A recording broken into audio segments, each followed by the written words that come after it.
Wendy Owens is the new face of heroin in central New York. It was IV one time and I was in love.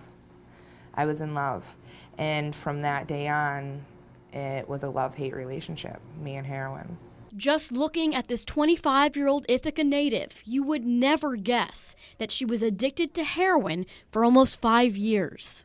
And it's the saddest thing in the world, but I can say today that 7 months ago, heroin was more important than my own son. Just weeks away from her 6-month sobriety milestone, she describes her legitimate gateway into a miserable world of addiction. I had started with prescription pills. I had gotten a knee surgery, and they prescribed me hydrocodones.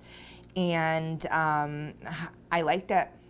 I can't say I didn't. I liked it, and I realized that my knee would be a scapegoat for me for the years to come. Prevention expert Brad Finn calls people like Wendy the working wounded, hard-working family people with a legitimate injury getting access to pain medication. Their prescription drug abuse addiction gets too large. They can't afford it. They can't find enough docs. We've got things like the I-Stop Act.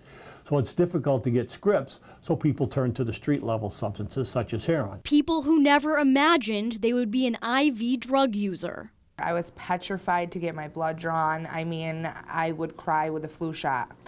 I hated needles, and all it took was the one time. One time to become addicted. I became in love with the needle.